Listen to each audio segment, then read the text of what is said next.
Hello പ്രിയപ്പെട്ടവരെ, ഇത് Daniel അച്ഛനാണ്. ബൈബിൾ ഇൻ എ ഇയർ എന്ന ദൈവവചന വായനാ പദ്ധതിയാണ് നിങ്ങൾ കേട്ടുകൊണ്ടിരിക്കുന്നത്. ഒരു വർഷം കൊണ്ട് വിശുദ്ധ ബൈബിൾ വായിച്ച് മനസ്സിലാക്കാൻ സഹായിക്കുന്ന ഈ മലയാളം പോഡ്കാസ്റ്റ് നിങ്ങളിലേക്ക് എത്തിക്കുന്നത് അസെൻഷൻ. വചനത്തിലൂടെ ദൈവസ്വരം ശ്രവിച്ച് ദൈവത്തിൻ്റെ കണ്ണുകളിലൂടെ നമ്മുടെ ജീവിതത്തെ നോക്കിക്കാണാൻ ഒരു വർഷം മുഴുവൻ എന്നോടൊപ്പം ബൈബിളിലൂടെ മനോഹരമായ ഒരു യാത്രയ്ക്ക് ഞാൻ നിങ്ങളെ ക്ഷണിക്കുകയാണ്. ഉൽപ്പത്തി മുതൽ വെളിപാട് വരെയുള്ള 73 പുസ്തകങ്ങളിൽ പരന്നു കിടക്കുന്ന മനുഷ്യരക്ഷയുടെ കഥ ഒരു പ്രമേയമായി മനസ്സിലാക്കുന്നതിന് the great adventure Bible time line എന്ന റീഡിംഗ് പ്ലാൻ നാം ഉപയോഗിക്കുന്നു. biyindia.com/മലയാളം എന്ന ലിങ്കിൽ നിന്ന് റീഡിംഗ് പ്ലാൻ ഡൗൺലോഡ് ചെയ്യാവുന്നതാണ്. ഞാൻ വായനയ്ക്ക് ഉപയോഗിക്കുന്നത് POC പുറത്തിറക്കിയ മലയാളം ബൈബിളിൻ്റെ പരിഷ്കരിച്ച വിവർത്തനത്തിൽ നിന്നാണ്. ഇന്ന് ദിവസം 92. ഇന്നത്തെ വചന പാരായണത്തിൻ്റെ ഭാഗങ്ങൾ ന്യായാധിപന്മാരുടെ പുസ്തകം 9 മുതൽ 11 വരെയുള്ള അധ്യായങ്ങൾ, റൂത്തിൻ്റെ പുസ്തകം 4-ാം അധ്യായം. ഈ വായനകൾക്ക് ശേഷം 137-ാം സങ്കീർത്തനം നാം പ്രാർത്ഥിക്കുകയും ചെയ്യുന്നു. നാം വചനം വായിച്ച് തുടങ്ങുകയാണ്. നാം വചനം വായിക്കുമ്പോൾ വചനം നമ്മെ വായിക്കുന്നു. ന്യായാധിപന്മാർ അധ്യായം 9. അബീമേലെക്ക്. ജെറുബ്ബാലിൻ്റെ പുത്രനായ അബീമേലെക്ക് ഷെക്കേമിലേക്ക് തൻ്റെ അമ്മയുടെ സഹോദരന്മാരുടെ പക്കൽ ചെന്ന് അവരോടും തൻ്റെ അമ്മയുടെ പിതൃഭവനത്തിൻ്റെ കുടുംബം മുഴുവനോടും ഇപ്രകാരം പറഞ്ഞു: നിങ്ങൾ ഷെക്കേം പ്രഭുക്കന്മാരെല്ലാം കേൾക്കെ സംസാരിച്ചാലും ജെറുബ്ബാലിൻ്റെ 70 പുത്രന്മാരെല്ലാം കൂടി നിങ്ങളെ ഭരിക്കുന്നതോ ഒരാൾ തന്നെ നിങ്ങളെ ഭരിക്കുന്നതോ ഏതാണ് നിങ്ങൾക്ക് നല്ലത്? ഞാൻ നിങ്ങളുടെ അസ്ഥിയും മാംസവും ആണെന്നും നിങ്ങൾ ഓർക്കണം. അവൻ്റെ അമ്മയുടെ സഹോദരങ്ങൾ അവനെ പ്രതി ഇക്കാര്യങ്ങളെല്ലാം ഷെക്കേം പ്രഭുക്കന്മാർ കേൾക്കെ പറഞ്ഞു. അവരുടെ ഹൃദയം അബീമേലെക്കിലേക്ക് ചാഞ്ഞു. കാരണം അവർ പറഞ്ഞു, അവൻ നമ്മുടെ സഹോദരനാണല്ലോ. ബാൽബെറീത്തിന്റെ ക്ഷേത്രത്തിൽ നിന്ന് 70 വെള്ളിനാണയം എടുത്ത് അവർ അബീമേലെക്കിന് കൊടുത്തു. അവൻ അതുകൊണ്ട് വങ്കന്മാരും ചട്ടമ്പികളുമായ ആളുകളെ കൂലിക്കെടുത്തു. അവർ അവൻ്റെ പിന്നാലെ ചെന്നു. അവൻ ഓഫ്രായിൽ തൻ്റെ പിതൃഭവനത്തിലേക്ക് ചെന്ന് ജെറുബ്ബാലിൻ്റെ മക്കളായ സ്വസഹോദരന്മാർ 70 പേരെ ഒരേ കല്ലിൽ വെച്ച് കൊന്നു. എന്നാൽ ഒളിച്ചിരുന്നത് കൊണ്ട് ജെറുബ്ബാലിൻ്റെ ഇളയപുത്രൻ യോഥാം മാത്രം അവശേഷിച്ചു. ഷെക്കേമിലെ എല്ലാ പ്രഭുക്കന്മാരും ബത്മില്ല മുഴുവനും ഒന്നിച്ചുകൂടി. അവർ ചെന്ന് ഷെക്കേമിലെ സ്തംഭത്തോട് ചേർന്നുള്ള ഓക്കുമരത്തിൻ്റെ സമീപം അബീമേലെക്കിനെ രാജാവായി വാഴിച്ചു. അവർ അത് യോഥാമിനെ അറിയിച്ചപ്പോൾ അവൻ പോയി ഗെരിസീം മലയുടെ മുകളിൽ നിന്ന് സ്വരമുയർത്തി വിളിച്ചു.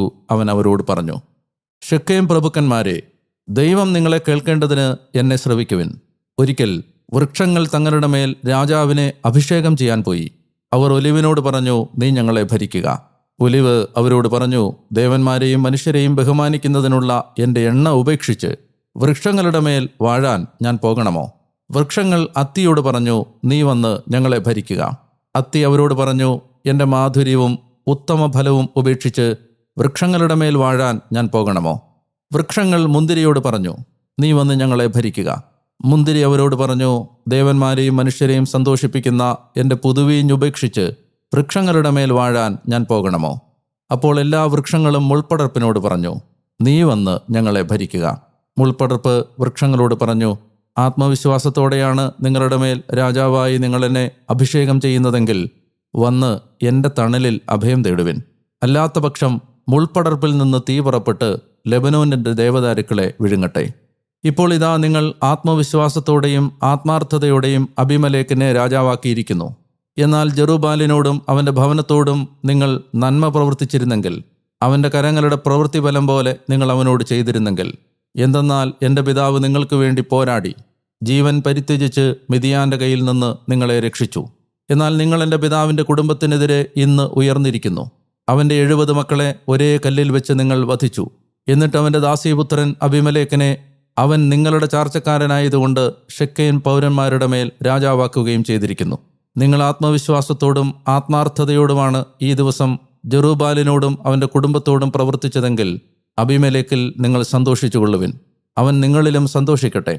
ഷെക്കേം പൗരന്മാരെയും ബത്മില്ലായെയും വിഴുങ്ങാൻ അബീമേലെക്കിൽ നിന്ന് തീ പുറപ്പെടുന്നില്ലെങ്കിൽ ഷെക്കേമിൽ നിന്നും ബത്മില്ലോയിൽ നിന്നും തീ പുറപ്പെട്ട് അബീമേലെക്കിനെ വിഴുങ്ങട്ടെ. യോഥാം പലായനം ചെയ്തു. അവൻ സ്വസഹോദരനായ അബീമേലെക്കിൻ്റെ മുമ്പിൽ നിന്നൊളിച്ച് ബേറിൽ ചെന്ന് അവിടെ പാർത്തു. അബീമേലെക്ക് 3 വർഷം ഇസ്രായേലിനെ ഭരിച്ചു. അബീമേലെക്കിനും ഷെക്കേം പൗരന്മാർക്കും ഇടയ്ക്ക് ദൈവം ഒരു ദുഷ്ടാരൂപിയെ അയച്ചു. ഷെക്കേം പൗരന്മാർ അബീമേലെക്കിനെ വഞ്ചിച്ച് ജെറുബ്ബാലിൻ്റെ 70 മക്കളോടുള്ള അക്രമം പുറത്തു കൊണ്ടുവരുന്നതിനും അവരുടെ രക്തക്കുറ്റം അവരെ വധിച്ച അവരുടെ സഹോദരനായ അബീമേലെക്കിന്റെ മേലും സ്വസഹോദരരെ വധിക്കാൻ അവൻ്റെ കരങ്ങൾക്ക് കരുത്തു പകർന്ന ശെക്കേം പൗരന്മാരുടെ മേലും ചുമത്തുന്നതിനു വേണ്ടിയായിരുന്നു ഇത്. ശെക്കേം പൗരന്മാർ അവനെതിരെ മലമുകളിൽ പതിയിരിപ്പുകാരെ നിയോഗിച്ചു. ആ വഴിയിൽ അവരെ കടന്നുപോയ ഓരോരുത്തനെയും അവർ കൊള്ളയടിച്ചു. അബീമേലെക്കിന് ഈ വാർത്ത ലഭിച്ചു. ഏബദിന്റെ പുത്രനായ ഗാൽ തൻ്റെ സഹോദരങ്ങളോടൊപ്പം വന്നു. അവർ ശെക്കേമിൽ പാർത്തു. ശെക്കേം പൗരന്മാർ അവനിൽ വിശ്വാസമർപ്പിച്ചു. അവർ വയലിലിറങ്ങി തങ്ങളുടെ മുന്തിരി ശേഖരിച്ച് ചവിട്ടിപ്പിഴിഞ്ഞ് ആഘോഷം നടത്തി. അവർ തങ്ങളുടെ ദേവന്റെ ക്ഷേത്രത്തിൽ ചെന്ന് തിന്നും കുടിച്ചും അബീമേലെക്കിനെ ശപിച്ചു. ഏബദിന്റെ പുത്രൻ ഗാൽ ചോദിച്ചു, ആരാണ് അബീമേലെക്ക്? അവനെ സേവിക്കേണ്ടതിന് ആരാണ് ശെക്കേംകാരായ നമ്മൾ? അവൻ ജെറുബ്ബാലിന്റെ പുത്രനും സെബൂൾ അവന്റെ കാര്യസ്ഥനുമല്ലേ? നിങ്ങൾ ശെക്കേമിന്റെ പിതാവായ ഹാമോറിന്റെ ആളുകളെ സേവിക്കുവിൻ. നമ്മൾ എന്തിന് അവനെ സേവിക്കണം? ഈ ജനത്തെ എൻ്റെ കയ്യിൽ കിട്ടിയിരുന്നെങ്കിൽ ഞാൻ അബീമേലെക്കിനെ നീക്കം ചെയ്യുമായിരുന്നു. അവൻ അബീമേലെക്കിനോട് പറഞ്ഞു, നിന്റെ സൈന്യത്തെ വലുതാക്കി ഇറങ്ങി വരിക. ഏബദിന്റെ മകൻ ഗാൽ പറഞ്ഞത് കേട്ടപ്പോൾ നഗരാധിപനായ സെബൂളിന്റെ കോപം ജ്വലിച്ചു. അവൻ തോറുമായിൽ അബീമേലെക്കിന്റെ അടുത്തേക്ക് ദൂതന്മാരെ ഇപ്രകാരം പറഞ്ഞയച്ചു, ഇതാ ഏബദിന്റെ പുത്രൻ ഗാലും അവന്റെ സഹോദരങ്ങളും ശെക്കേമിൽ വന്നിരിക്കുന്നു. ഇതാ അവർ നിനക്കെതിരെ പട്ടണത്തെ ഇളക്കിവിടുന്നു. അതുകൊണ്ട് ഇപ്പോൾ രാത്രി തന്നെ നീയും നിന്നോടൊപ്പമുള്ള ജനവും ഉണർന്ന് വയലിൽ പതിയിരിക്കുക. പ്രഭാതമാകുമ്പോൾ സൂര്യൻ ഉദിക്കുമ്പോൾ തന്നെ നീ എഴുന്നേറ്റ് പട്ടണത്തിനെതിരെ പാഞ്ഞു കയറണം. അവനും അവനോടൊപ്പമുള്ള ജനവും നിനക്കെതിരെ പുറത്തേക്ക് വരുമ്പോൾ അവനോട് നിന്റെ കഴിവനുസരിച്ച് വർത്തിക്കുക. അബീമേലെക്കും അവനോടൊപ്പമുള്ള ജനം മുഴുവനും രാത്രി എഴുന്നേറ്റ് ശെക്കേമിനെതിരായി 4 ഗണങ്ങളായി പതിയിരുന്നു. ഏബദിന്റെ പുത്രനായ ഗാൽ പുറത്തു വന്ന് നഗരത്തിന്റെ പ്രവേശന കവാടത്തിങ്കൽ നിന്നു. അബീമേലെക്കും അവനോടൊപ്പമുള്ള ജനവും ഒളിയിടത്തു നിന്ന് എഴുന്നേറ്റു. ജനത്തെ കണ്ടപ്പോൾ ഗാൽ സെബൂളിനോട് പറഞ്ഞു, ഇതാ മലമുകളിൽ നിന്ന് ജനമിറങ്ങി വരുന്നു. സെബൂൾ അവനോട് പറഞ്ഞു, മലയുടെ നിഴലാണ് നീ ആളുകളെപ്പോലെ കാണുന്നത്. ഗാലിന്റെ സംസാരം തുടർന്നു. അവൻ പറഞ്ഞു, അതാ ദേശത്തിന്റെ ഉയർന്ന പ്രദേശത്ത് നിന്ന് ജനമിറങ്ങി വരുന്നു. മെയോനേനീമിന്റെ ഓക്കുമരത്തിന്റെ വഴിയിൽ നിന്നും ഒരു കൂട്ടം വരുന്നു. സെബൂൾ അവനോട് ചോദിച്ചു, ആരാണ് അബീമേലെക്ക്? നാം എന്തിനവനെ സേവിക്കണം എന്ന് പറഞ്ഞ നിന്റെ നാവ് ഇപ്പോൾ എവിടെ? നീ തള്ളിപ്പറഞ്ഞ ജനമല്ലേ ഇത്? നീ പോയി അവരോട് ഇപ്പോൾ യുദ്ധം ചെയ്യുക. ഗാൽ പുറത്തിറങ്ങി ശെക്കേം പൗരന്മാരുടെ മുമ്പിൽ വെച്ച് അബീമേലെക്കിനോട് യുദ്ധം ചെയ്തു. അബീമേലെക്ക് അയാളെ പിന്തുടർന്നു. അയാൾ അവൻ്റെ മുമ്പിൽ നിന്ന് പലായനം ചെയ്തു. വധിക്കപ്പെട്ട അനേകർ പട്ടണ കവാടം വരെ വീണ് കിടന്നിരുന്നു. അബീമേലെക്ക് അറുവുമായിൽ തങ്ങി ഗാലിനെയും അവൻ്റെ സഹോദരങ്ങളെയും ശെക്കേമിൽ താമസിക്കാൻ അനുവദിക്കാതെ സെബൂൾ പുറത്താക്കി. അടുത്ത ദിവസം ജനം വയലിലേക്ക് പുറപ്പെട്ടു. അത് അബീമേലെക്കിനെ അവർ അറിയിച്ചു. അവൻ സൈന്യത്തെ കൊണ്ടുവന്ന് അവരെ 3 ഗണങ്ങളായി ഭാഗിച്ച് വയലിൽ പതിയിരുത്തി. ഇതാ അവൻ നോക്കിയപ്പോൾ ജനം പട്ടണത്തിൽ നിന്ന് പുറത്തേക്ക് വരുന്നു. അപ്പോൾ അവൻ അവർക്കെതിരെ എഴുന്നേറ്റ് ചെന്ന് അവരെ കൊന്നു. അബീമേലെക്കും അവനോടൊപ്പമുള്ള ഗണവും പാഞ്ഞു ചെന്ന് നഗരത്തിന്റെ പ്രവേശന കവാടത്തിൽ നിന്നു. മറ്റു 2 ഗണങ്ങൾ പാഞ്ഞു ചെന്ന് വയലിലുണ്ടായിരുന്നവരെയെല്ലാം കൊന്നു. അബീമേലെക്ക് ആ ദിവസം മുഴുവൻ പട്ടണത്തോട് യുദ്ധം ചെയ്ത് ആ പട്ടണം പിടിച്ചെടുത്തു. അതിലുണ്ടായിരുന്ന ജനത്തെയെല്ലാം കൊന്നു. അവൻ പട്ടണം ഇടിച്ചു നിരത്തി അതിൽ ഉപ്പ് വിതറി. ശെക്കേം ഗോപുരത്തിന്റെ പ്രമാണികളെല്ലാം ഇത് കേട്ടപ്പോൾ എൽബറീത്ത് ക്ഷേത്രത്തിന്റെ കോട്ടയിലേക്ക് പോയി. ശെക്കേം ഗോപുരത്തിന്റെ പ്രമാണികളെല്ലാം ഒരുമിച്ച് കൂടിയിരിക്കുന്നുവെന്ന് അബീമേലെക്കിന് വാർത്ത ലഭിച്ചു. അബീമേലെക്കും അവനോടൊപ്പമുള്ള ജനം മുഴുവനും സൽമോൻ മലയിലേക്ക് കയറി. അവൻ കോടാലി കയ്യിലെടുത്ത് മരച്ചില്ലകൾ വെട്ടി അത് പൊക്കി തൻ്റെ തോളിൽ വെച്ചു. എന്നിട്ട് കൂടെയുള്ള ജനത്തോട് അവൻ പറഞ്ഞു, ഞാൻ ചെയ്യുന്നതായി നിങ്ങൾ കാണുന്നത് എന്നെപ്പോലെ നിങ്ങളും വേഗം ചെയ്യുവിൻ. എല്ലാ ജനങ്ങളും ഒരു ചില്ല വീതം വെട്ടി അബീമേലെക്കിന്റെ പിന്നാലെ ചെന്ന് കോട്ടയോട് ചേർത്തിട്ട് അവയ്ക്ക് തീ കൊളുത്തി. സ്ത്രീകളും പുരുഷന്മാരും ഉൾപ്പെടെ 1000-ഓളം വരുന്ന ശെക്കേം ഗോപുരത്തിന്റെ പ്രമാണികളെല്ലാം കൊല്ലപ്പെട്ടു. പിന്നീട് അബീമേലെക്ക് തെബേസിലേക്ക് ചെന്ന് തെബേസിൽ പാളയമടിച്ച് അത് പിടിച്ചടക്കി.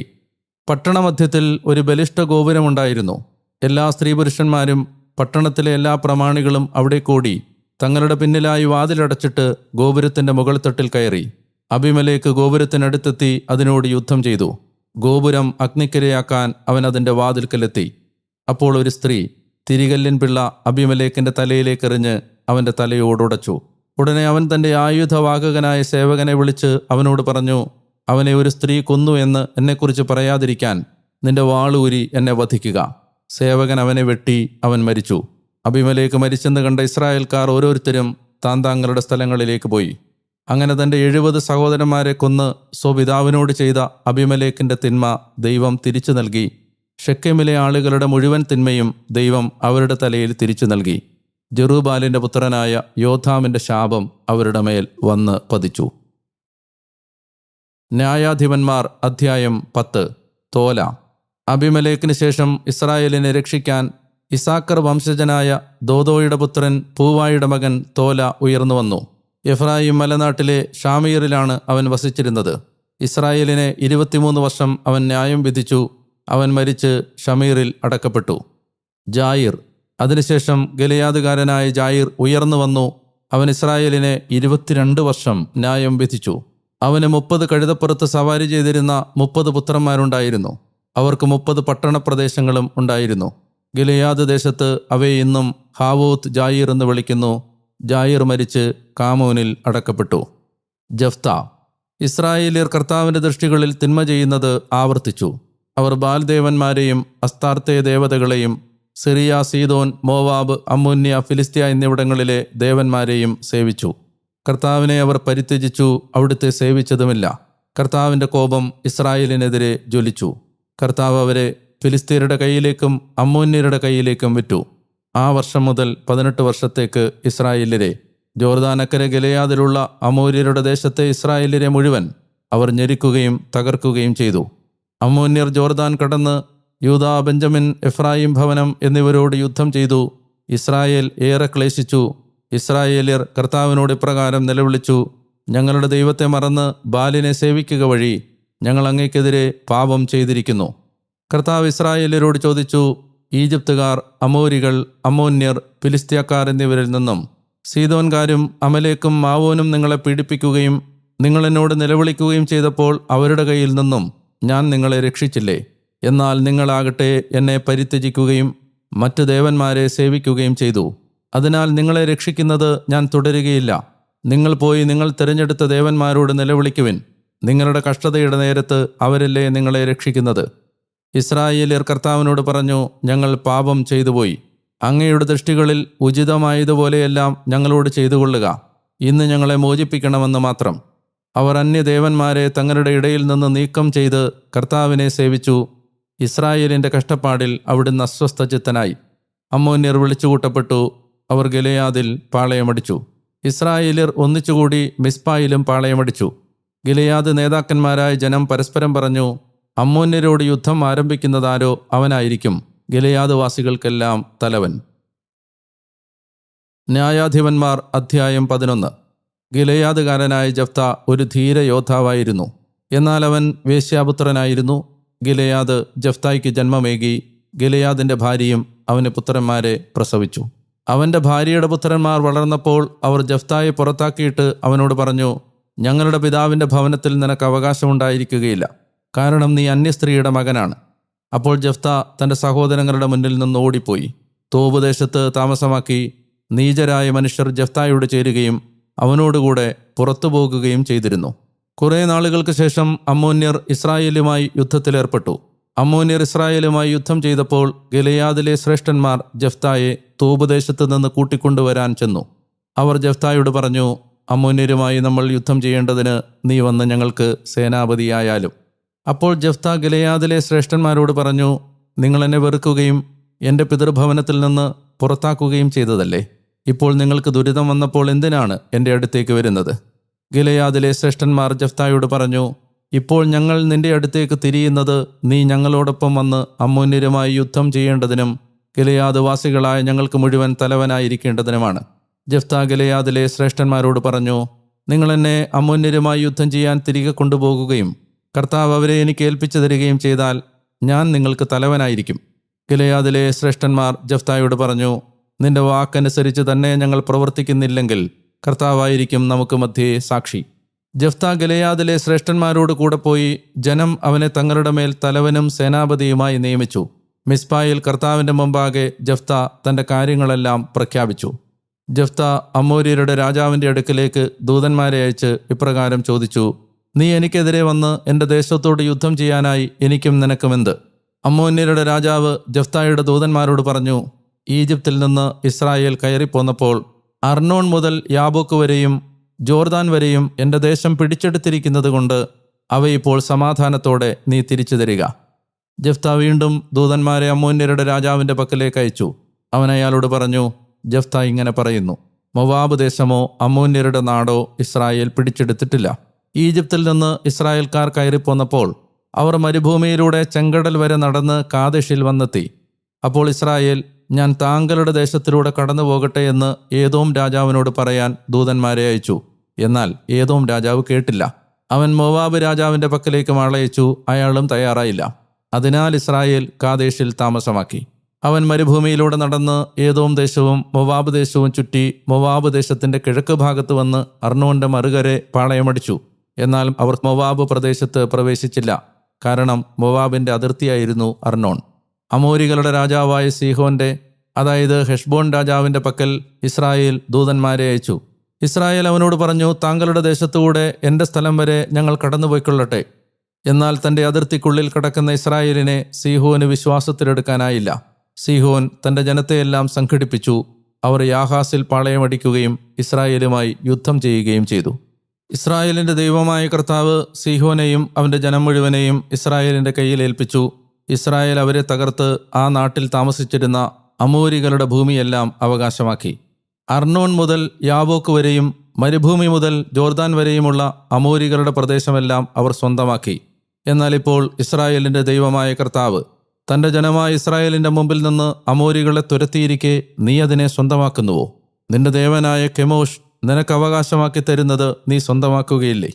ഞങ്ങളുടെ ദൈവമായ കർത്താവ് ഞങ്ങളുടെ മുമ്പിൽ അവകാശമാക്കി തരുന്നത് ഞങ്ങളും സ്വന്തമാക്കണ്ടേ? അല്ലെങ്കിൽ മൊവാബിലെ രാജാവായ സിപ്പോറിൻ്റെ പുത്രൻ ബാലാക്കിനേക്കാൾ നീ ശ്രേഷ്ഠനാണെന്നോ? എന്നെങ്കിലും അവൻ ഇസ്രായേലുമായി വഴക്കിടുകയും അവരുമായി യുദ്ധത്തിലേർപ്പെടുകയും ചെയ്തിട്ടുണ്ടോ? ഇസ്രായേൽ ഹെഷ്ബോണിലും അതിൻ്റെ ഗ്രാമങ്ങളിലും അരോവറിലും അതിൻ്റെ ഗ്രാമങ്ങളിലും അർണോന്റെ തീരത്തുള്ള എല്ലാ പട്ടണങ്ങളിലും 300 വർഷം താമസിച്ചിട്ടും എന്തുകൊണ്ട് അക്കാലത്ത് നിങ്ങളവ തിരിച്ചുപിടിച്ചില്ല? ഞാൻ നിന്നോട് തെറ്റൊന്നും ചെയ്തിട്ടില്ല. നീയാകട്ടെ എന്നോട് യുദ്ധം ചെയ്യുക വഴി തിന്മ പ്രവർത്തിക്കുന്നു. ന്യായാധിപനായ കർത്താവ് ഇസ്രായേല്യരുടെയും അമ്മോന്യരുടെയും മധ്യേ ഇന്ന് ന്യായം വിധിക്കട്ടെ. എന്നാൽ അമ്മോന്യ രാജാവിന് ജഫ്ത അയച്ച സന്ദേശത്തിന് അവൻ ചെവി കൊടുത്തില്ല. അപ്പോൾ കർത്താവിൻ്റെ അരൂപി ജഫ്തായുടെ മേൽ വന്നു. അവൻ ഗിലെയാദും മനാസയും കടന്നു. മിസ്ബാത്ത് ഗിലെയാദും അവൻ കടന്നു. മിസ്ബാത്ത് ഗിലെയാദിൽ നിന്ന് അവൻ അമ്മോന്യരെയും കടന്നുപോയി. ജഫ്ത കർത്താവിന് ഒരു നേർച്ച നേർന്നുകൊണ്ട് പറഞ്ഞു, അങ്ങ് അമ്മോന്യരെ നിശ്ചയമായും എൻ്റെ കയ്യിൽ ഏൽപ്പിക്കുമെങ്കിൽ ഞാൻ സുരക്ഷിതനായി അമ്മോന്യരിൽ നിന്ന് തിരിച്ചു വരുമ്പോൾ എന്നെ എതിരേൽക്കാൻ എൻ്റെ വീടിൻ്റെ വാതിൽക്കൽ നിന്ന് പുറത്തു വരുന്നതാരോ അവൻ കർത്താവിനുള്ളതായിരിക്കും. അവനെ ഹോമയാഗമായി ഞാൻ അർപ്പിക്കും. ജഫ്ത അമ്മോന്യരോട് യുദ്ധം ചെയ്യാൻ കടന്നു ചെല്ലുകയും കർത്താവ് അവരെ അവൻ്റെ കയ്യിൽ ഏൽപ്പിക്കുകയും ചെയ്തു. അവൻ അരോവർ മുതൽ മിന്നിത്ത് എത്തുന്നതുവരെയുള്ള 20 പട്ടണങ്ങളിലും ആവേൽ കരാമീം വരെയും വളരെ വലിയ ആഘാതമേൽപ്പിച്ചു. അങ്ങനെ ഇസ്രായേലരുടെ മുമ്പിൽ അമ്മോന്യർ അപമാനിതരായി. ജഫ്തായുടെ ബലി.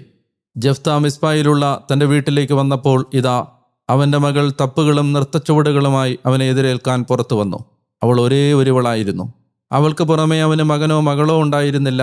അവളെ കണ്ട മാത്രയിൽ അവൻ തൻ്റെ വസ്ത്രം കീറിക്കൊണ്ട് പറഞ്ഞു, ഹാ, നീ എന്നെ തീർത്തും തോൽപ്പിച്ചു കളഞ്ഞു. എൻ്റെ മകളെ, നീ എന്നെ ദുഃഖിപ്പിക്കുന്നവരിൽ പെട്ടിരിക്കുന്നു. കാരണം ഞാൻ കർത്താവിന് വാക്ക് കൊടുത്തുപോയി, എനിക്ക് തിരിച്ചെടുക്കാനാവില്ല. അപ്പോൾ അവൾ പറഞ്ഞു, എൻ്റെ പിതാവേ, അങ്ങ് കർത്താവിന് വാക്ക് കൊടുത്തല്ലോ. നിന്റെ ശത്രുവായ അമ്മോന്യരോട് കർത്താവ് നിനക്ക് വേണ്ടി പ്രതികാരം ചെയ്തു കഴിഞ്ഞ സ്ഥിതിക്ക് നിന്റെ വാഗ്ദാനമനുസരിച്ച് എന്നോട് ചെയ്തു കൊള്ളുക. തുടർന്നവൾ തൻ്റെ പിതാവിനോട് പറഞ്ഞു, ഒരു കാര്യം എനിക്ക് ചെയ്തു കിട്ടണമായിരുന്നു. ഞാനും എൻ്റെ സഖികളും മലകളിൽ കയറിയിറങ്ങി എൻ്റെ കന്യാത്വത്തെ പ്രതി വിലപിക്കേണ്ടതിന് 2 മാസത്തേക്ക് നീ എന്നെ തനിച്ചു വിട്ടാലും. അപ്പോൾ അവൻ പറഞ്ഞു, പൊയ്ക്കൊള്ളുക. അവൻ അവളെ 2 മാസത്തേക്ക് വിട്ടയച്ചു. അവൾ സഖികളോടൊപ്പം മലകളിൽ പോയി തൻ്റെ കന്യാത്വത്തെ പ്രതി വിലപിച്ചു. 2 മാസം കഴിഞ്ഞ് അവൾ പിതാവിൻ്റെ പക്കലേക്ക് തിരിച്ചു വന്നു. താൻ ചെയ്തിരുന്ന ശപഥമനുസരിച്ച് അവൻ അവളോട് പ്രവർത്തിച്ചു. അവൾ പുരുഷനെ അറിഞ്ഞിരുന്നില്ല. അങ്ങനെ ഇസ്രായേലിൽ ഇത് ഒരു ആചാരമായി വർഷത്തിൽ 4 ദിവസം ഗിലെയാദുകാരനായ ജഫ്തായുടെ മകളെ പ്രതി വിലപിക്കാൻ കാലങ്ങൾ തോറും ഇസ്രായേൽ പുത്രിമാർ പോകുമായിരുന്നു. റൂത്ത് അധ്യായം 4. ബോവസ് റൂത്തിനെ സ്വീകരിക്കുന്നു. ബോവസ് കവാടത്തിങ്കൽ കയറി അവിടെയിരുന്നു. അപ്പോൾ അതാ ബോവസ് പറഞ്ഞ ബന്ധു കടന്നു വരുന്നു. അവൻ അയാളോട് പറഞ്ഞു, എടോ, വന്ന് ഇവിടെ ഇരിക്കൂ. അവൻ ചെന്ന് അവിടെ ഇരുന്നു. നഗരശ്രേഷ്ഠന്മാരിൽ നിന്ന് 10 പേരെ അവൻ കൊണ്ടുവന്ന് നിങ്ങൾ ഇവിടെ ഇരിക്കുവിനെന്ന് അവൻ പറഞ്ഞു. അവർ ഇരുന്നു. അവൻ ബന്ധുവിനോട് പറഞ്ഞു, മൊവാബ് ദേശത്തു നിന്ന് തിരിച്ചു വന്ന നവോമി നമ്മുടെ ചാർച്ചക്കാരനായ എലിമലേക്കിനുള്ള വയൽ വിഹിതം വിൽക്കുകയാണ്. നീ കേൾക്കെ ഇപ്രകാരം വെളിപ്പെടുത്തണമെന്ന് ഞാൻ കരുതി. ഇരിക്കുന്നവരുടെ സാന്നിധ്യത്തിലും എൻ്റെ ജനത്തിൻ്റെ ശ്രേഷ്ഠന്മാരുടെ സാന്നിധ്യത്തിലും നീ അത് വാങ്ങുക. നീ വീണ്ടെടുക്കുന്നെങ്കിൽ വീണ്ടെടുക്കുക, വീണ്ടെടുക്കുന്നില്ലെങ്കിൽ ഞാൻ അറിയേണ്ടതിന് എന്നോട് വ്യക്തമാക്കുക. എന്തെന്നാൽ വീണ്ടെടുക്കാൻ നീയൊഴികെ ആരുമില്ല. ഞാനാണ് നിനക്ക് ശേഷമുള്ളത്. അവൻ പറഞ്ഞു, ഞാൻ വീണ്ടെടുക്കാം. അപ്പോൾ ബോവസ് പറഞ്ഞു, നവോമിയുടെ കയ്യിൽ നിന്നും മൊവാബിയായ റൂത്തിൽ നിന്നും നീ വയൽ വാങ്ങുന്ന ദിവസം മരിച്ചവൻ്റെ നാമം അവൻ്റെ അവകാശത്തിന്മേൽ നിലനിർത്തുന്നതിനു വേണ്ടി അവൻ്റെ വിധവയെ നീ വാങ്ങുന്നതാണ്. അപ്പോൾ ബന്ധു പറഞ്ഞു, ഞാൻ എൻ്റെ അവകാശം നശിപ്പിക്കേണ്ടി വരും എന്നതുകൊണ്ട് എനിക്കായി വീണ്ടെടുക്കാനാവില്ല. എനിക്ക് വീണ്ടെടുക്കാൻ സാധ്യമല്ലാത്തതിനാൽ എൻ്റെ വീണ്ടെടുപ്പ് ധർമ്മം നീ നിനക്കായി നിറവേറ്റിക്കൊള്ളുക. വീണ്ടെടുപ്പും കൈമാറ്റവും സംബന്ധിച്ച് ഏത് കാര്യവും ഉറപ്പിക്കുന്നതിന് ഇസ്രായേലിൽ മുൻ നടപടിക്രമം ഇതായിരുന്നു: ഒരാൾ തൻ്റെ ചെരുപ്പൂരി തൻ്റെ സഹോദരന് കൊടുക്കും. ഇതായിരുന്നു ഇസ്രായേലിലെ സ്ഥിരീകരണ രീതി. നീ വാങ്ങിക്കൊള്ളുക എന്ന് ബോവാസിനോട് പറഞ്ഞ് ആ ബന്ധു തൻ്റെ ചെരുപ്പൂരി. അനന്തരം ബോവാസ് ശ്രേഷ്ഠന്മാരോടും ജനം മുഴുവനോടും പറഞ്ഞു, എലിമലേക്കിനുള്ള സകലതും മഹ്ലോൻ, കിലിയോൻ എന്നിവർക്കുള്ള സകലതും നവോമിയുടെ കയ്യിൽ നിന്ന് ഞാൻ വാങ്ങിയെന്നതിന് നിങ്ങൾ ഇന്ന് സാക്ഷികളാണ്. മരിച്ചവൻ്റെ നാമം അവൻ്റെ അവകാശത്തിന്മേൽ സ്ഥാപിക്കാനും മരിച്ചവൻ്റെ നാമം അവൻ്റെ സഹോദരങ്ങളിൽ നിന്നും അവൻ്റെ സ്ഥലത്തിൻ്റെ കവാടത്തിൽ നിന്നും വിച്ഛേദിക്കപ്പെടാതിരിക്കാനും വേണ്ടി മഹ്ലോൻ്റെ ഭാര്യ മൊവാബിയായ റൂത്തിനെ എനിക്ക് ഭാര്യയായും ഞാൻ നേടിയിരിക്കുന്നു. ഇന്ന് നിങ്ങളിതിന് സാക്ഷികളാണ്. കവാടത്തിലുള്ള ജനം മുഴുവനും ശ്രേഷ്ഠന്മാരും പറഞ്ഞു, സാക്ഷികൾ തന്നെ. കർത്താവ് നിന്റെ ഭവനത്തിലേക്ക് വരുന്ന സ്ത്രീയെ റാഹേലിനെ പോലെയും ലേയായെ പോലെയും ആക്കി തീർക്കട്ടെ. അവരിരുവരുമാണല്ലോ ഇസ്രായേൽ ഭവനം പണിതുയർത്തിയത്. നീ എഫ്രാത്തയിൽ ഐശ്വര്യവാനായിരിക്കുക, ബേത്ലഹേമിൽ പേരെടുക്കുക. ഈ യുവതിയിൽ നിന്ന് കർത്താവ് നിനക്ക് തരുന്ന സന്താനം മൂലം നിന്റെ ഭവനം യൂദായ്ക്കു വേണ്ടി താമാർ പ്രസവിച്ച പെരേസിന്റെ ഭവനം പോലെയാകട്ടെ. ബോവാസ് റൂത്തിനെ സ്വീകരിച്ചു. അവൾ അവന് ഭാര്യയായി തീർന്നു. അവൻ അവളെ പ്രാപിച്ചു. കർത്താവ് അവൾക്ക് ഗർഭം അനുവദിച്ചു. അവൾ ഒരു പുത്രനെ പ്രസവിച്ചു. അപ്പോൾ സ്ത്രീകൾ നവോമിയോട് പറഞ്ഞു, ഇന്ന് നിനക്കൊരു വീണ്ടെടുപ്പുകാരനെ ഇല്ലാതാക്കാത്ത കർത്താവ് വാഴ്ത്തപ്പെട്ടവനാകട്ടെ. ഇസ്രായേലിൽ അവൻ പ്രസിദ്ധനാകട്ടെ. അവൻ നിനക്ക് ജീവോദ്ധാരകനും നിന്റെ വാർദ്ധക്യത്തിൽ ആലംബവുമായിരിക്കും. എന്തെന്നാൽ നിന്നെ സ്നേഹിക്കുന്ന നിന്റെ മരുമകളാണ് നിനക്ക് 7 പുത്രന്മാരെക്കാൾ നല്ലവളായ അവളാണ് അവനെ പ്രസവിച്ചത്. നവോമി ശിശുവിനെ എടുത്ത് തൻ്റെ മാറോടണച്ചു. അവൾ അവന് വളർത്തമ്മയായി. അയൽക്കാരികൾ നവോമിക്ക് ജനിച്ച പുത്രൻ എന്ന് പറഞ്ഞ് അവന് പേരിട്ടു ഓബദ് എന്നാണ് അവർ അവന് പേരിട്ടത്. അവൻ ദാവീദിന്റെ പിതാവായ ജസ്സയുടെ പിതാവാണ്. പേരസിന്റെ വംശാവലി ഇവയാണ്. പേരസ് ഹെസ്രോണിനെ ജനിപ്പിച്ചു. ഹെസ്രോൺ റാമിനെ ജനിപ്പിച്ചു. റാം അമീനാദാബിനെ ജനിപ്പിച്ചു. അമീനാദാബ് നഹ്ഷോനെ ജനിപ്പിച്ചു. നഹ്ഷോൻ സൽമോനെ ജനിപ്പിച്ചു. സൽമോൻ ബോവാസിനെ ജനിപ്പിച്ചു. ബോവാസ് ഓബദിനെ ജനിപ്പിച്ചു. ഓബദ് ജസ്സയെ ജനിപ്പിച്ചു. ജസ്സെ ദാവീദിനെ ജനിപ്പിച്ചു. സങ്കീർത്തനങ്ങൾ 137. പ്രവാസിയുടെ വിലാപം. ബാബിലോൺ നദികൾക്കരികെ വെച്ച് സിയോനെ ഞങ്ങൾ ഓർത്തപ്പോൾ അവിടെ കരഞ്ഞുകൊണ്ട് ഞങ്ങളിരുന്നു. നടുവിലുള്ള അലരിമരങ്ങളിൽ ഞങ്ങളുടെ കിന്നരങ്ങൾ ഞങ്ങൾ തൂക്കിയിട്ടു. എന്തെന്നാൽ ഞങ്ങളെ പ്രവാസികളാക്കിയവർ പാട്ടിൻ്റെ ശീലുകളും ദണ്ഡിപ്പിച്ചവർ വിനോദഗീതവും ഞങ്ങളോട് ആവശ്യപ്പെട്ടു. സിയോൻ ഗീതത്തിൽ ചിലത് ഞങ്ങൾക്കായി ആലപിക്കുവിൻ. വിദേശ മണ്ണിൽ ഞങ്ങൾ എങ്ങനെ കർത്തൃഗീതം ആലപിക്കും? ജെറുസലേമേ, നിന്നെ ഞാൻ മറക്കുന്നെങ്കിൽ എൻ്റെ വലത്തുകൈ എന്നെ മറന്നുപോകട്ടെ. നിന്നെ ഞാൻ ഓർക്കുന്നില്ലെങ്കിൽ എൻ്റെ സന്തോഷത്തിൻ്റെ ഉച്ചിയിൽ ജെറുസലേമിനെ ഞാൻ പ്രതിഷ്ഠിക്കുന്നില്ലെങ്കിൽ എൻ്റെ നാവ് എൻ്റെ താലുവിനോടൊട്ടിപ്പോകട്ടെ. അവളെ ഇടിച്ചു നിരത്തുവിൻ, അടിത്തറ വരെ ഇടിച്ചു നിരത്തുവിൻ എന്ന് പറഞ്ഞ ഏദോമ്യർക്കെതിരെ കർത്താവേ, ജെറുസലേമിൻ്റെ ദിവസം ഓർക്കണമേ. നാശോന്മുഖയായ ബാബിലോൺ പുത്രി, നീ ഞങ്ങളോട് ഇങ്ങോട്ട് ചെയ്ത പ്രതികാരം കൊണ്ട് തന്നെ നിന്നോട് പകരം ചെയ്യുന്നവൻ ഭാഗ്യവാൻ. നിന്റെ കുഞ്ഞുങ്ങളെ പിടികൂടി ശിലയിലടിക്കുന്നവൻ ഭാഗ്യവാൻ. ക്രിസ്തുവിൽ ഏറ്റവും പ്രിയപ്പെട്ട സഹോദരങ്ങളെ, 92ാമത്തെ ദിവസത്തിലേക്ക് നമ്മുടെ വചന വായന എത്തി നിൽക്കുമ്പോൾ ശക്തമായ ഒരു കൃപാവരത്തിൻ്റെ ഒഴുക്ക് ഈ ദിനങ്ങളിലെല്ലാം അനുഭവിക്കാൻ നിങ്ങൾക്ക് കഴിയുന്നുണ്ട് എന്ന് ഞാൻ പൂർണ്ണമായും വിശ്വസിക്കുന്നു. ഇന്ന് നമ്മൾ വായിച്ച ന്യായാധിപന്മാർ അധ്യായങ്ങൾ 9 മുതൽ 11 വരെ അധ്യായങ്ങളിലും റൂത്തിൻ്റെ പുസ്തകത്തിലും ചില അടിസ്ഥാനപരമായ ബോധ്യങ്ങൾ നമ്മളിലേക്ക് നൽകാൻ ദൈവം ആഗ്രഹിക്കുന്നു. ന്യായാധിപനായ ജഫ്തായുടെ കഥ വായിച്ചപ്പോൾ ചില സംശയങ്ങൾ നമ്മുടെ മനസ്സിൽ ഉണ്ടായിട്ടുണ്ടാകും. പ്രധാനമായും മകളെ ബലി കഴിക്കുന്ന ജഫ്തായുടെ പ്രവൃത്തി നല്ലതായിരുന്നോ മോശമായിരുന്നോ എന്നതിനെക്കുറിച്ച് ഒരു ധാരണ നമുക്ക് ഉണ്ടാകേണ്ടതുണ്ട്. ഒരിക്കലും നരബലി, ശിശുബലി, മക്കളെ ബലി കഴിക്കുക എന്ന ധാരണയെ ബൈബിൾ അംഗീകരിക്കുന്നില്ല. ബൈബിളിൻ്റെ കാഴ്ചപ്പാടിൽ അത് ഗൗരവതരമായ ഒരു അധർമ്മമാണ്. ജഫ്ത എന്തുകൊണ്ടാണ് പിന്നെ അങ്ങനെ ചെയ്തത് എന്ന് അന്വേഷിച്ചാൽ നമ്മൾ എത്തി നിൽക്കുന്നത് ജഫ്തായുടെ പശ്ചാത്തലത്തിലാണ്. ജഫ്ത ഒരു വേശ്യാപുത്രനായിരുന്നു. ഒരു അമോര്യ സ്ത്രീയായിരുന്നു അവൻ്റെ അമ്മ. അമോര്യരുടെ രീതിയായിരുന്നു, അവരുടെ സംസ്കാരമായിരുന്നു, അവരുടെ മതബോധത്തിൻ്റെ ഭാഗമായിരുന്നു കുഞ്ഞുങ്ങളെ ദേവന് ബലി കഴിക്കുക എന്നത്. ഓരോ ന്യായാധിപനും യഥാർത്ഥത്തിൽ വായനക്കാരായി നമ്മോട് പറയാൻ ആഗ്രഹിക്കുന്നത് ആ കാലഘട്ടത്തിലെ ദൈവജനത്തിൻ്റെ അവസ്ഥ എന്തായിരുന്നു എന്നതാണ്.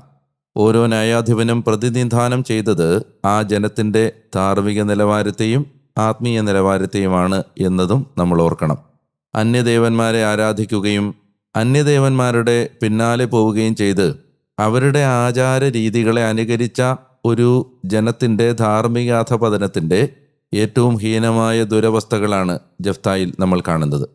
ഈ വിജാതീയ ആരാധനകളെ നമ്മുടെ ദൈവാരാധനയുടെ ഭാഗമായി തിരികെ കയറ്റുമ്പോൾ ഇതേ അപകടം നമ്മുടെ പിന്നിലും ഒരു വിഷപ്പാമ്പിനെ പോലെ പതിയിരിപ്പുണ്ട് എന്ന് നമ്മൾ അറിയേണ്ടതുണ്ട്. നമുക്ക് ഓരോരുത്തർക്കും ദൈവം തന്ന ആരാധനാ രീതികളുടെ വ്യത്യസ്തതയും വ്യതിരിക്തതയും അനന്യതയും അതിനെ അപ്രീഷിയേറ്റ് ചെയ്യാനും ബഹുമാനിക്കാനും ആദരവോടെ കാണാനും ഉള്ള പരിശ്രമത്തിൻ്റെ ഭാഗമാണ് അനാവശ്യമായ മറ്റ് തിരികെ കയറ്റലുകൾ ആരാധനയിൽ നിന്ന് ഒഴിവാക്കുന്നത്. ഈ ജഫ്തായുമായിട്ട് ബന്ധപ്പെട്ട് എൻ്റെ മനസ്സിലേക്ക് വരുന്ന രണ്ടാമത്തെ ഒരു ചിന്തിക്കാതെയും ആലോചിക്കാതെയും അയാൾ പറഞ്ഞ ഒരു വാക്കാണ് അയാൾക്ക് തൻ്റെ പ്രാണന്റെ ഭാഗമായ ഏക മകളെ നഷ്ടപ്പെടുത്തുന്നത്. നോക്കൂ, നമ്മൾ ഒരു ദിവസം 24 മണിക്കൂറിൽ എത്രയോ കാര്യങ്ങൾ സംസാരിക്കാറുണ്ട്. ഒന്നോർത്ത് നോക്കുക, എത്രയോ കാര്യങ്ങൾ നമ്മൾ ആലോചിക്കാതെയും ചിന്തിക്കാതെയുമാണ് പറയുന്നത്. ഓരോ വാക്കും ഒരുപക്ഷെ നമ്മുടെ ജീവിതത്തെ, ഒരുപക്ഷെ നമ്മുടെ തലമുറയെ മുഴുവൻ നശിപ്പിച്ച് കളയാവുന്ന വാക്കുകളായി മാറാതിരിക്കേണ്ടതിന് സങ്കീർത്തകൻ പറഞ്ഞു തന്ന ആ പ്രാർത്ഥനയുണ്ടല്ലോ, എന്താണത്? എൻ്റെ അധര കവാടങ്ങൾക്ക് കാവലേർപ്പെടുത്തണമേ, എൻ്റെ നാവിന് കടിഞ്ഞാണിടണമേ. എപ്പോഴും നമ്മുടെ മനസ്സിൽ നമ്മുടെ വാക്കുകളെ നിയന്ത്രിക്കാൻ ഒരു കൃപാവരം ലഭിക്കണമേ എന്ന ഒരു പ്രാർത്ഥന നിലനിൽക്കേണ്ടതുണ്ട്. ബൈബിൾ പറയുന്നുണ്ട്, വാക്കുകളേറുമ്പോൾ തിന്മ വർദ്ധിക്കാൻ സാധ്യതയുണ്ട് എന്ന്. ഇനി റൂത്തിൻ്റെ സംഭവത്തിലേക്ക് വരുമ്പോൾ, റൂത്തിൻ്റെ ചരിത്രം അല്ലെങ്കിൽ റൂത്തിനെ കുറിച്ചുള്ള ബൈബിൾ വിവരണം ഇവിടെ ഇന്ന് അവസാനിക്കുകയാണ്. റൂത്തിൽ നമ്മൾ കാണുന്നത് എന്തെല്ലാമാണ്? വിശ്വസ്തതയുടെ, എളിമയുടെ, വിധേയത്വത്തിൻ്റെ, ദൈവാശ്രയ ബോധത്തിൻ്റെ ഒരു പ്രതീകമായിരുന്നു ഈ മൊവാബിയ സ്ത്രീ. ബോവസ് അവളുടെ വീണ്ടെടുപ്പുകാരനായി മാറുകയാണ്. സത്യത്തിൽ ഈ ബോവസ് പ്രതിനിധാനം ചെയ്യുന്നത്, അല്ലെങ്കിൽ അദ്ദേഹം ഒരു നിഴലായി നിൽക്കുന്നത് ആരുടേതാണെന്ന് നിങ്ങൾക്ക് കാണാൻ കഴിയുന്നുണ്ടോ? ആരും സ്വന്തമല്ലാത്ത, സ്വന്തം കുടുംബത്തിൽപ്പെടാത്ത, വിജാതീയായ, നശിക്കാൻ മാത്രം ജീവിതത്തിൽ അവകാശം തീരെഴുതി കിട്ടിയ, ഭർത്താവ് മരിച്ച, സ്വന്തമാക്കാൻ ആരുമില്ലാത്ത ഒരു പാവപ്പെട്ട സ്ത്രീ. ആരാണ് ആ സ്ത്രീ? ആ സ്ത്രീയാണ് പാപികളായ നിങ്ങളും ഞാനും. അങ്ങനെ നിരാശ്രയരും നിരാധാരരും നിസ്സഹായരുമായി ആരും സഹായിക്കാനില്ലാതെ നിന്ന നമ്മളെ തൻ്റെ ജീവൻ്റെ വീണ്ടെടുപ്പ് വില കൊടുത്ത് വിലയ്ക്ക് വാങ്ങി സ്വന്തമാക്കി സ്വന്തം മണവറയിലേക്ക് കൂട്ടിക്കൊണ്ടുപോയി തൻ്റേതാക്കി മാറ്റിയ ആ വീണ്ടെടുപ്പുകാരൻ ആരാണെന്നിപ്പോൾ നമുക്കറിയാം. അത് നമ്മുടെ കർത്താവായ ഈശോയാണ്. ഞാൻ പറഞ്ഞു വരുന്നത്, ബോവാസ് നിൽക്കുന്നത് ഈശോയുടെ നിഴലായിട്ടാണ്. മറ്റൊരു പ്രധാനപ്പെട്ട കാര്യം നമ്മളിവിടെ കാണേണ്ടത്, ഈ റൂത്തിൻ്റെ സംഭവം പറഞ്ഞ് ബൈബിള് അവസാനിപ്പിക്കുമ്പോൾ ഒരു ചെറിയ വംശാവലി പറഞ്ഞിട്ടാണ് അവസാനിപ്പിക്കുന്നത്. നിങ്ങളത് ശ്രദ്ധിച്ചുവെന്ന് ഞാൻ വിചാരിക്കുന്നു. പ്രിയപ്പെട്ടവരെ, നമുക്ക് ഈ ഈജിപ്തിൽ നിന്ന് പുറപ്പെട്ടു വന്ന ജനം കാനാൻ ദേശത്തെത്തിയ ആ നാളുകളിൽ റാഹാബ് എന്നൊരു സ്ത്രീയെ ബൈബിള് പരിചയപ്പെടുത്തിയത് നിങ്ങളുടെ മനസ്സിലുണ്ടെന്ന് ഞാൻ വിചാരിക്കുന്നു. റാഹാബ് എന്ന വേശ്യാസ്ത്രീ. റബ്ബിമാര് ഇങ്ങനെ പറഞ്ഞിട്ടുണ്ട്, ഈ റാഹാബിനെ കല്യാണം കഴിച്ചത് ദേശം ഒറ്റുനോക്കാൻ വന്ന 2 ചാരന്മാരിൽ ഒരാളായിരുന്നു എന്ന്. അങ്ങനെ ആ പേര് പരിശോധിക്കുമ്പോൾ ആളുടെ പേര് സൽമോൻ എന്നാണ്. അപ്പോൾ സൽമോൻ റാഹാബിനെ വിവാഹം കഴിക്കുകയും അങ്ങനെ സൽമോനിൻ്റെയും റാഹാബിൻ്റെയും മകനായിട്ട് ബോവാസ് ജനിക്കുകയും ചെയ്യുന്നു.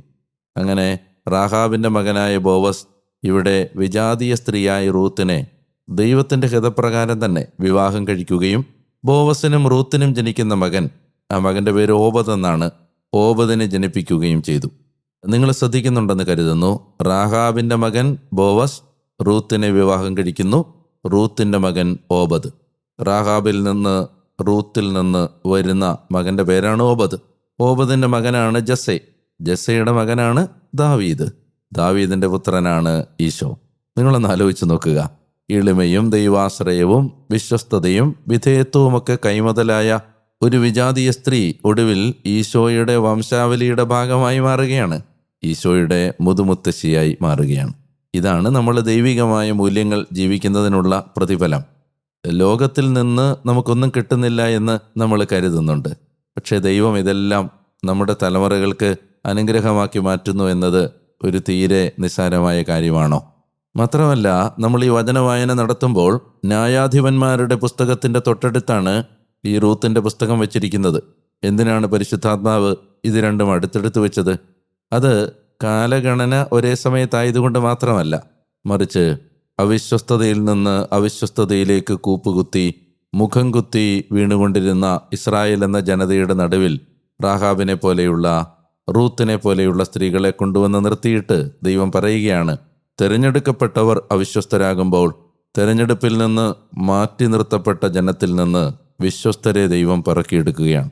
ഇസ്രായേൽ ന്യായാധിപന്മാരുടെ ഗ്രന്ഥത്തിലൂടെ നമ്മുടെ മനസ്സിലേക്ക് അവശേഷിപ്പിച്ച കുറ്റാക്കൂരിരുട്ടിൻ്റെ നടുവിലേക്ക് ദൈവം കത്തിച്ചു വെച്ച വിളക്കായിരുന്നു റൂത്ത്. പ്രിയപ്പെട്ടവരെ, നിരാശപ്പെടുത്തുന്ന ഒരു ലോകത്തിൻ്റെ നടുവിലാണ് വിശ്വാസിക്ക് ജീവിക്കേണ്ടി വരുന്നത്.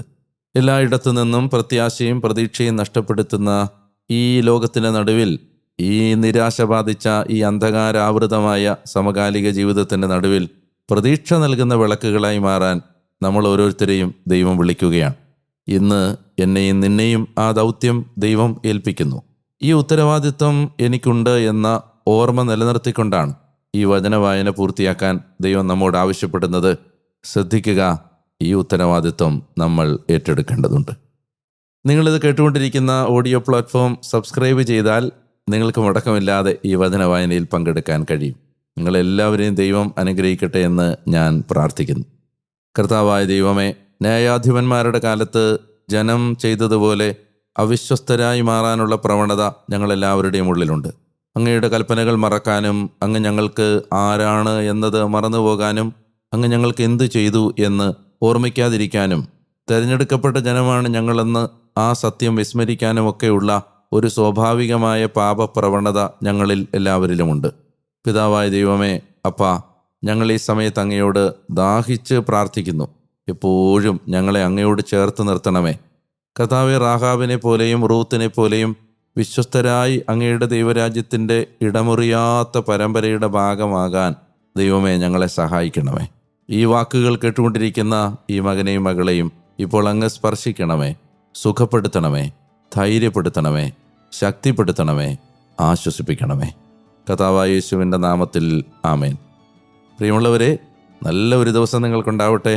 നാളെ വീണ്ടും നിങ്ങളെ കാണാമെന്ന് ഞാൻ പ്രാർത്ഥിച്ച് കാത്തിരിക്കുന്നു.